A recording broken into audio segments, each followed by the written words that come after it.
Hi friends, welcome to Fragrance of my life. இன்னைக்கு நம்ம சிம்பிளா யம்மியா ஒரு உருளைக்கிழங்கு வறுவல் எப்படி செய்யறதுன்னு பார்க்கலாம்.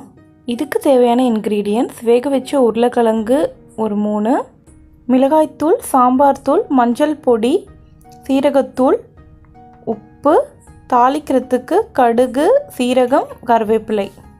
உருளைக்கிழங்கு ஒரு 4 விசில் விட்டு வேக வச்சு எடுத்து வச்சுக்கோங்க. இப்போது ஃபர்ஸ்ட் ஒரு பேனில் எண்ணெய் ஊற்றிக்கோங்க. எண்ணெய் சூடானதும் தாளிக்க வச்சுருக்க பொருள் வச்சு தாளிச்சிக்கலாம். ஃபஸ்ட்டு கடுகு, சீரகம். கடுகு நல்லா வெடிச்சிட்டு சீரகம் நல்லா பொரிஞ்சதுக்கப்புறமா நம்ம கருவேப்பிலை சேர்த்துக்கலாம். இப்போது அந்த தூள்லாம் சேர்க்குறதுக்கு முன்னாடி அடுப்பை சிம்மில் வச்சுக்கோங்க. இதில் என்னென்ன போட்டிருக்கேன்னா சாம்பார் பொடி 1 டீஸ்பூன், மஞ்சள் பொடி 1/4 டீஸ்பூன், மிளகாய்த்தூள் 1 டீஸ்பூன், ஜீரகத்தூள் 1/2 டீஸ்பூன் போட்டிருக்கேன்.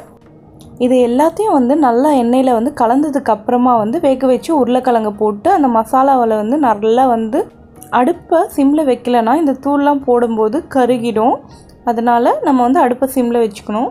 இப்போது ஒரு 2 மினிட்ஸ்க்கு அப்புறமா நம்ம உப்பு சேர்த்துக்கலாம். உப்பு சேர்த்துட்டு நல்லா கலந்து விட்டுக்கோங்க. கலந்து விட்டுட்டு நல்லா அப்படியே ஒரு மீடியம் ஃப்ளேமில் வச்சு நல்லா அப்படியே வதக்கணும். இதை நடுவில் டாஸ் பண்ணி விட்டுக்கோங்க. இல்லைனா சும்மா கரண்டிலேயே நீங்கள் கலந்து விட்டுக்கலாம். ஜஸ்ட் ஒரு 5 to 6 மினிட்ஸில் இது ரெடி ஆகிடும். ரொம்பவே சுவையாக காரசாரமாக இந்த உருளைக்கிழங்கு வறுவல் இருக்கும். அந்த ஜீரகத்தூளோட ஃப்ளேவர், ஜீரகமோட ஃப்ளேவர் செம்மையாக இருக்கும். இது எந்த சாதத்தோடையும் சாப்பிட்லாம். நம்ம கொஞ்சம் சாதம் அதிகமாகவே சாப்பிடுவோம் இது இருந்ததுன்னா.